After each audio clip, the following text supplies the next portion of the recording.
Hello Sagittarius friends, I'm Annie Botticelli and welcome to my Sagittarius July 2023 Astrology Horoscope Forecast. The theme of this month for Saggies is 9 exceptional blessings for Saggies this month. And I'm going to go into all of those blessings plus talk about some general transits that no doubt we need to know about. I am a fellow Saggie with you. This is for you if Sagittarius is your sun sign, your moon sign, your rising sign, or any other placement of Sagittarius you're listening for. What we're going to talk about here is part of your astrological picture. And if you're a very late degree Sag, like I am, birthdays December 15th through the rest of the sign, or if you have a Sagittarius placement around 23 degrees through the rest of the sign, I suggest you additionally listen to my Capricorn reports, as very late degree friends will benefit from both readings. Okay, so this is a month where I do have the chart on the screen. I am alternating months where 1 month I'll show the chart and another month I won't, because I've got about half of you out there have let me know that you want to see the chart and half of you have let me know that you do not. So to try to keep everyone happy, I'm doing that. Now, if you are listening to the podcast and you hear me referring to visuals, you can go to my YouTube channel, Annie Botticelli, to see the visuals because the podcast is syndicated from the YouTube channel. If you don't want to see the visuals, if it's that month and you're like, I don't like it, either scroll down on your screen so that the audio is going but you can't see the video, or you can look for Astro Kisses with Annie Botticelli to see the audio or to hear the audio only version. I'm on Spotify. I'm pretty much everywhere that you can just search for that. Okay, so we've got a few things that we're going to talk about that are general transits that will affect all signs but are really critical to know, and then we'll drill right into these 9 exceptional blessings for Saggies in July. First thing to know is that we've got more salty aspects compared to sweet ones this month for the first time in a very long time. We've had a really good sweet to salty aspect ratio for many months, and now we're going to have more road bumps. Okay, so this is nothing to fear. This is, the astrological weather. It means it might be a little rainy, and so we've got these nuisance aspects. They're not big major aspects. They're like, oh, this is annoying, then it passes. Oh, this is annoying, then it passes. Or this is something to get through. Or here's a problem, then here's a solution. You're just sort of following this wave. There are definitely blessings as well in these aspects, other aspects, but it's just important to know. If you want to know the dates of the sweet and salty aspects, my favorite aspects of the month, the ones to be most awareful and careful about, definitely go to anniehelpsyou.com, sign up for my free email newsletter, which is joining my VIP community, and you will have my written version, including the sweet and salty dates of the horoscope forecast. Okay, next exciting thing is that we are in a break from eclipse season. If you are a Saggie who has been having a lot of intensity from the old cycle that's still at play, Scorpio-Taurus cycle, and the new Aries-Libra cycle, then you will be relieved to know that we are probably going to have quite a bit of an intensity decrease. Those storylines can still be happening and notable things can happen along the lines of what's going on with those eclipses. But July and August, we have more of a break and we can breathe more easy and integrate the radical changes that have been recently introduced. If you want to better understand the two cycles that are at play from the eclipse standpoint that we are feeling in the backdrop, even out of season, then re-listen to my April and May reports, and I do cover and give resources as to how to best understand how Saggies might be affected by this, these eclipse cycles. All right, third and probably most important dominating force this month is Venus is going into retrograde. Venus rules love and beauty and money and comfort and pleasures and all kinds of things like that. So when it goes retrograde, we feel it. I have come to love Venus retrograde, mostly because I know what to do with it, and you can too. So if you look in the notes below the video or podcast, I am going to link in where you can find my Venus retrograde resources, free ones that are out there, to better understand, because the more you get about this, the more you'll be able to use these energies in the best way and have the best retrograde possible. Also, look out, starting in July, I will be making public my Venus retrograde shorts series. So every week I'll have more info on how you can make the most of those energies. But for now, just know that things will go inward and backward as it relates to money and relationships and finances and love and romance. And going backwards doesn't have to be a bad thing, though. You can turn back time to a time where love was easier, or things that you liked were happening in a relationship, or just refreshing and renewing. You can bring money in from the past, or current clients can, or past clients can show up and bring you money, or money that was owed to you could come in. There are a lot of ways this energy of tides turning in and back regarding money can show up, and they all can really be wonderful. If there are patterns that are negative in any of those relationships, you will have to confront them, but you will have the opportunities to heal them as well. And particularly for Saggies, because this Venus retrograde is entirely going to be in Leo, fellow fire sign, that means the chance for blessings for this whole transit are increased for us. Okay, and we're talking about a long cycle. So July 23rd is the official retrograde through September 4th, but the pre-retrograde shadow period starts June 19th, and the post-retrograde shadow period goes until October 6th. So a very long period of time during which, and even before then, because see, it's starting the retrograde at a later degree in Leo, so that means in the time prior, in June and prior, you're really having fellow fire sign Leo accentuated with Venus, which means that it's making all these beautiful aspects to our Sagittarius placements. And the more Sag placements you have, the more kisses that you'll get from this retrograde process. And you could get blessings times 3 as the retrograde clicks and then retrogrades back over and then goes back again. So again, the chance for these to be happy blessings from the past are intensified for Sagittarius. And that's actually a hint at the first set of exceptional blessings for Sag in July, because that is amazing. And this exceptional blessing that I'm listing for July is going to extend out beyond that and start even before then. Okay, so the number 2 exceptional blessing for Sagittarius is that we've got Star Goddess Lilith moving through Leo, making beautiful angles, most favorable in all of astrology for us. Lilith can get a bad rap. She can represent deep forces of resentment and just sort of things that are held under the surface where they sort of percolate into something challenging. But it also represents the creative wellspring of untold stories and possibilities. So you've got a lot of chance for repressed stress to come out and be healed and manifest in amazing ways. We've got a lot of opportunities to heal old hurts and to heal belief systems and ways of seeing things, because not only is she in Leo, but she's also in this 9th house. All right, number 3, exceptional blessing. We still have Mars for a little longer, moving through Leo. Mars there and all of these placements in Leo can bring amazing fun and frolic. Okay?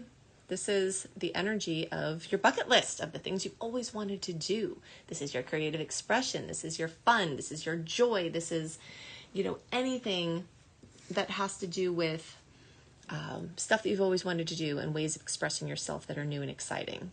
And Mars there means your focus is there. And Mars making these beautiful trines, which will happen for everybody. It won't all be for everybody this month, because some of the earlier placements are going to actually have this kiss in the months prior to July, but the actual interaction in that trine formation is going to happen in this, roundabout time frame. But regardless of that, this month, it's still bringing this zest, bringing this forward movement, and also bringing a focus on education, teaching, and international travel. You may find yourself traveling internationally or going somewhere far or doing some things you've always wanted to do as it relates to international business or languages. So Saggies are always pretty happy when these kind of things come up. It's a chance for enrichment and for broadening your horizons, which is very exciting. Okay, so number 4 exceptional blessing for Saggies is we've got Star Goddess Pallas Athena still moving through Leo, making this beautiful angle again in the month, in the time leading up to July, and then in the beginning of July, that time frame, everyone's going to get a direct kiss in the Sagittarius spectrum from Pallas Athena. And let's talk about her. She's my favorite star goddess, and she is, well, I'm not going to go into the whole story as to why she's Pallas Athena instead of just Athena, but you may know Athena as the goddess of wisdom, also the goddess of strategy, more calm and level-headed sister of crazy warmongering Eris. But she's amazing with strategies, and I see her as a spiritual warrior. So anything that you've been wanting to accomplish, that you need inspiration, either you as that force to other people, which Sagittarius love to be, or you receiving inspiration from somewhere else or support about your mission, about your purpose, about giving a voice to other people, you being one of those people, someone helping you to have a voice or you helping others to have a voice.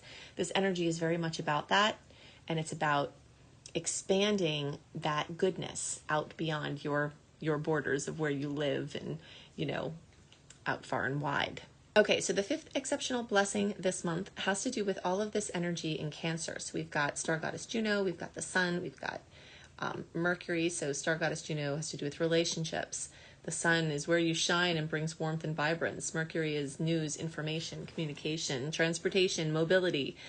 And then also in the days around July 17th, we've got a new moon at 25 degrees of Cancer. So all of this Cancer energy is bringing home and family and housing and real estate front and center. It makes a little bit of an awkward angle for Sag placement, so there could be some high emotion, for better or worse, some things that you have to get through. But the opportunity for family blessings and real estate blessings and you showing up for people close to you or them showing up for you, and really amazing moments and memories shared, or resolutions of issues that were long-standing, are all part of the possible blessing opportunities that come from these placements. Okay, the number 6 exceptional blessing for Sagittarius in July has to do with all this Cancer energy being in the house of Scorpio. Scorpio energy has to do with our shared resources, also often called other people's money. We may see lots of blessings come in from stuff that we didn't have to do the work for. So this is, a pretty amazing experience, depending on how these placements, the 8th house and Scorpio, are aspected in your chart. You may have this storyline of other people's money as a constant for you, but for those of us who don't have that, this is a shorter time, in the scheme of our experience, where it's highlighted, where some boosts can come in, including winning money, sweepstakes, finding money, getting access to resources that we really could use. Money coming in out of the blue, government money, taxes, credit, paying off debt, accessing money for a loan. Those are all within the range of this number 6 exceptional opportunity blessings, with the 8th house being aspected here for us. Okay, number 7 exceptional blessing has to do with the full moon in Capricorn. So in the days around July 3rd, we've got the full moon at 11 degrees of Cap. This can bring fullness, completion, fruition, drama, opportunities, healing to the space involving our work, career, employment, passion projects that may or may not have anything to do with money. Our father figures, us as a father, you as a father figure, you as an authority figure, recognition for your work, something involving your place out in the world can come to fruition and into focus and be elucidated. This can have to do with money as well, because, sometimes with the Capricorn energies, if it relates to business, it can be a business boom for you. A lot of people are going to have, especially fire signs, Venus bringing back money from the past, or clients from the past, or opportunities from the past. So if you need something done in your work arena or income, or like I said, a passion project, if you are retired and don't have to work or independently wealthy and you're working on a passion project, that's what this energy is about as well. So it doesn't have to be financial, but some sort of breakthrough can come from this. Okay, so the number 8 exceptional blessing for Sagittarius in July has to do with this fullness, completion, fruition in the 2nd house of security. Something can get more secure with this elucidation of, this full moon light here. And if it doesn't gel at this point, it can reveal some patterns, some issues, some money psychology, some sort of hole in or weakness in the foundation of your financial and other security and self-sufficiency, or just a great accomplishment. You could get a material item you've been looking for. You could become more sustainable, ecologically sound, something like this involving the 2nd house. is that big potential. Okay, so the number 9 exceptional blessing for Sagittarius in July, and this is actually one that started a long time before and will go beyond, has to do with Uranus shaking things up in our 6th house. And while we know that outer planets can bring disruptions and things that are jostling that aren't pleasant, there are also ways that this is working for you that I want to highlight that are very positive. And it can have to do with a constant opportunity to refresh your daily routine, get more active and mobile out of your stodgy box, to have revitalizing change, interesting experiences, and draw in interesting people and conversations, and also bring sudden insights and solutions that come like a lightning strike to things having to do with health, pets, animals, your wellness, your daily experience, your work, if you're at a job, or your business, if you're self-employed, can bring in these lightning strikes of information that can radically change and exhilarate your routine and your schedule and bring new experiences.